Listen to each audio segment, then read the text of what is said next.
नमस्कार दोस्तों, स्वागत है आपका मेरे चैनल कॉमिक्स लाइफ में। शुरू करते हैं चीनू चित्रकथा की एक मज़ेदार कॉमिक्स, सुलेमान का खजाना पार्ट 2।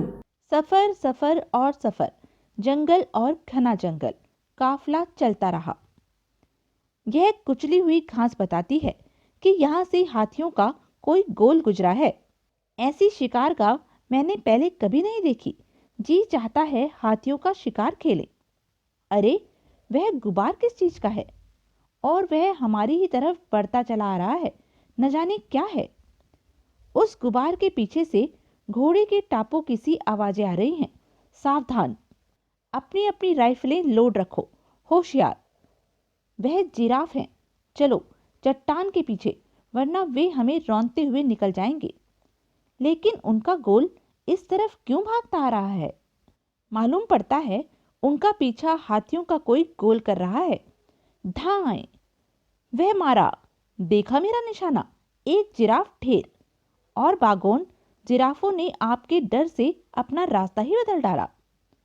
बागोन, शीशे की आंख वाला, तुम वाकई बेमिसाल हो। मैं जिराफ की खाल उतारता हूँ। बाकी लोग नदी किनारे उस टीले के पास पड़ाव डाले। रात्रि के समय खेमे गाड़कर सभी नदी किनारे के टीले पर विश्राम कर रहे थे। सावधान, करीब ही कोई शेर है। नदी किनारे कुछ गड़बड़ मालूम देती है। चलकर देखते हैं। ओह, दो दरिंदे लड़ रहे हैं। जंगली भैंसा और शेर दोनों मुर्दा पड़े हैं। हुर्रे, इनकी भी खालें उतरवा लो।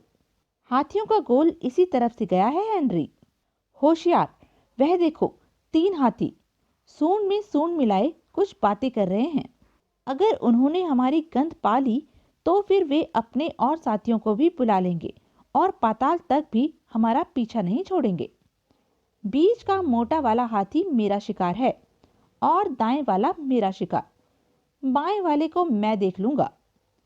तीनों की गोलियां एक ही समय पर चलनी चाहिए। मुझे अपने निशाने पर पूरा यकीन है। धाएं, वह मारा। मेरा शिकार गिर गया। गिद्ध, तुम्हारा शिकार जख्मी होकर भाग रहा है। ओह, वह हमारे पड़ाव की तरफ ही भाग रहा है, लेकिन बचेगा नहीं, यह मेरा दावा है। आगे बढ़ो, हमें और हाथी देखने चाहिए। उन्होंने 5 हाथी और मारे, बाकी हाथी भाग गए। 8 हाथी बहुत हैं। शुरुआत अच्छी रही। नौकरों को भेजकर इनके दांत वगैरह निकलवा लेते हैं। हे एलन, यह कौन सा जानवर है? पट्टनटॉप। मुझे देखना चाहिए। मैंने यह जानवर पहले कभी नहीं देखा। मैं आपके साथ चलता हूँ। बागोन, वह झाड़ियों में छुप गए हैं। झाड़ियां खंगालते हैं। अचानक हाथी की चिंगाड़ सुनाई दी। भागो बागोन, जख्मी हाथी ने हमें देख लिया। ओह, गजब हो गया। एलन, ईश्वर के लिए गिद्ध की मदद करो। ओह, अगर गोली चलाई तो उन दोनों की भी लग सकती है। हे भगवान, गिद्ध अपनी पतलून से उलझकर गिर पड़ा। ओह, बागोन खतरे में है। मुझे बागोन की रक्षा करनी है। क्रोधित हाथी खेवा पर झपट पड़ा। हाथी ने खेवा को कुचल दिया। तभी एलन ने गोली चलाई। धाएं धाएं धाएं। खेवा एक बहादुर जोलो था। अफसोस, हमने उसे शुरुआत से पहले ही खो दिया। मैं उसे कभी नहीं भूल सकता। उसने अपनी जान देकर मेरी जान बचाई। मेरे लिए वह आदरणीय है। उन्होंने हाथी दांत और दिल खाले सभी को उसी स्थान पर गाड़ आगे पलायन किया। काफिला बढ़ता रहा और एक दिन वे लोग स्टांडा कबीले तक पहुंच गए, जो लोकांगा नदी के किनारे था। उसी जगह वह टीला था जहां पर वर्षों पहले एलन ने सिल्वास्तव को दम तोड़ते देखा था। रेगिस्तान का छोर। वह देखो हेनरी, रेगिस्तान के उस पार जो पहाड़ नजर आ रहे हैं, उसके पार खजाना है। मेरे भाई वहीं होगा। ओ ईश्वर, जैसे भी होगा मैं वहां पहुंचूंगा। अच्छा, तो आपका इरादा उन पहाड़ों को पार करने का है? क्यों इनकोबो? इम्पोबा, तुम यहाँ छुपकर हमारी बातें सुनते रहे हो, क्यों?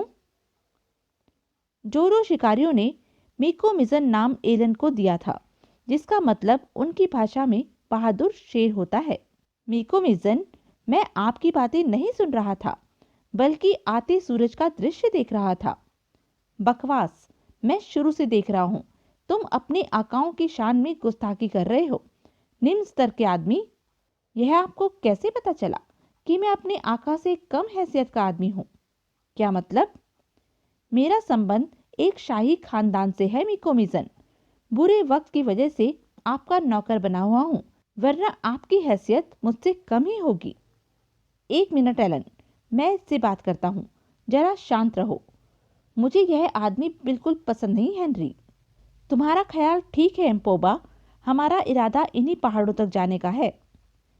यह रेगिस्तान कोई नहीं जानता कहाँ खत्म होता है, और वह पहाड़, उनकी चोटियां बर्फ से ढकी हुई हैं।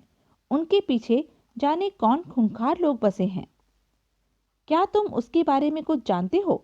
और क्या तुम मेरे भाई के बारे में कुछ बता सकते हो एम्पोबा? हाँ, यह सच है। 2 साल पहले मैंने सुना था कि एक सफेद आदमी उस तरफ गया है। उसके साथ जिम नामक एक जोलो था। उसका हुलिया आपसे मिलता जुलता था। रहा उन पहाड़ों का सवाल, शायद उसके पीछे मेरा भाई भी मुझे मिल जाए।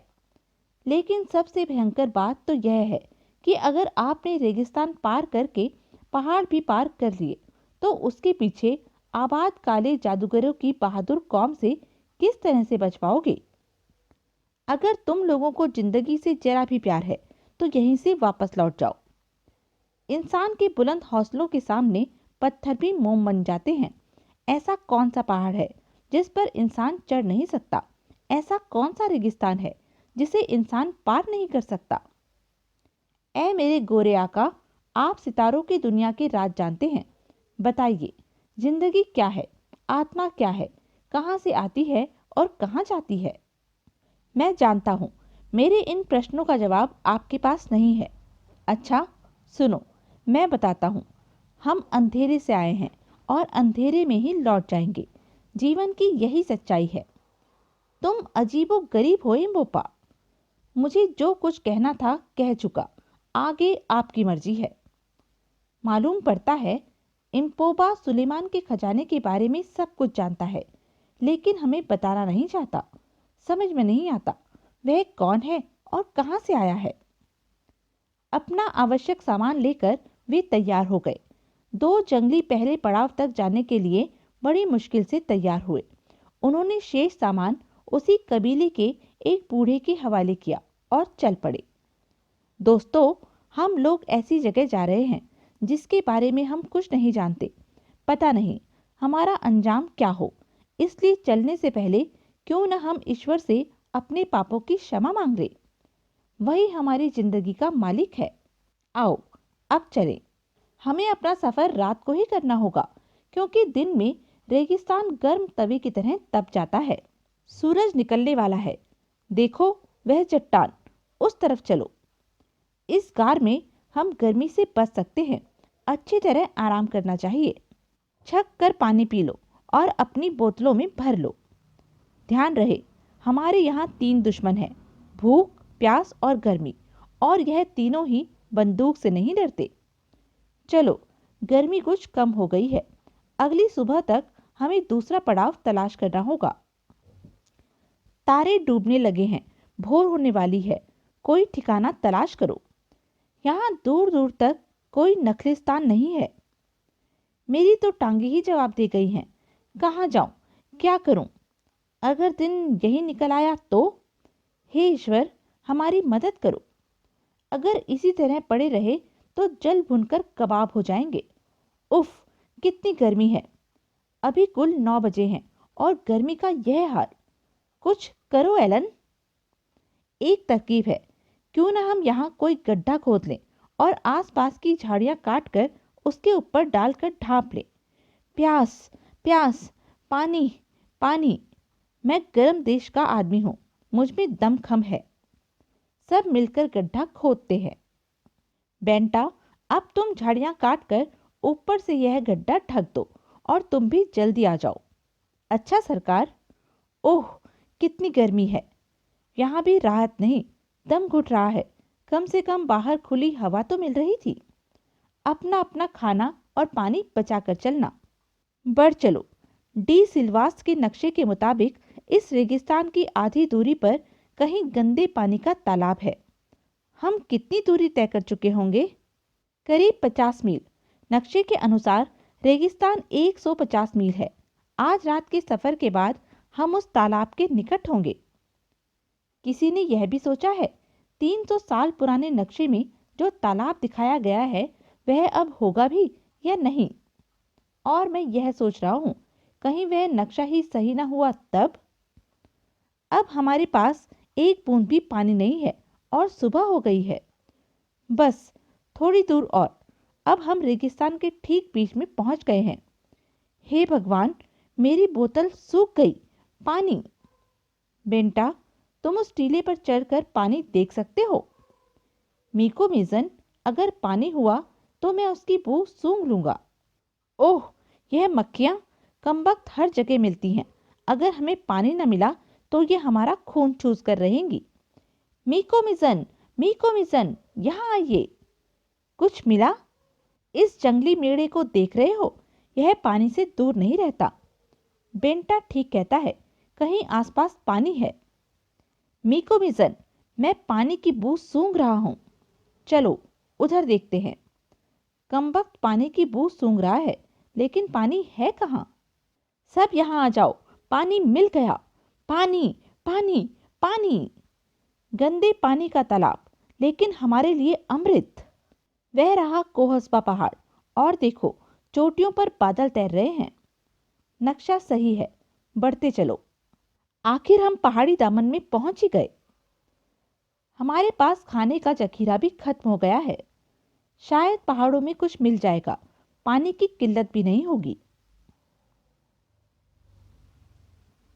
हैरत की बात है, इस चट्टान पर हरी घास की चादर बिछी है, फूल उगे हैं, कितना रमणीक है। और पेट में जो आग लग रही है उसके बारे में तुम्हारा क्या इरादा है? मीको मिजन, बागोन, बागोन, खाना, पानी! वाह, कितने बड़े बड़े खरबूजे! मजा आ गया। अब हम बर्फपोश पहाड़ियों के निकट हैं। कितनी ठंड है, और हमारे पास केवल एक एक कंबल है। ऊपर से फिर भूख प्यास की थकन। खरबूजे कब तक चल सकेंगे? यहीं कहीं वह गार होगा जिसके बारे में सिलवास का नक्शा बताता है। जब गंदे पानी का तालाब मिल गया तो गार जरूर होगा। उधर चलो, वह देखो, गार! रात हो गई है, एक दूसरे से चिपक कर कंबल ओढ़ लो, शायद ठंड से बच जाएं। मीको मिजन, बेंटा सर्दी से मर गया। बचाओ, बचाओ! भूत! बर्फ में भूत! भागो! वह देखो, एक लाश बर्फ पर बैठी है। और वे सब गुफा से बाहर भाग निकले। आगे की कहानी हम जानेंगे सुलेमान का खजाना भाग 2 में। तब तक के लिए बने रहें मेरे साथ। और हाँ, मेरे चैनल को लाइक, शेयर और सब्सक्राइब करना ना भूलें। धन्यवाद।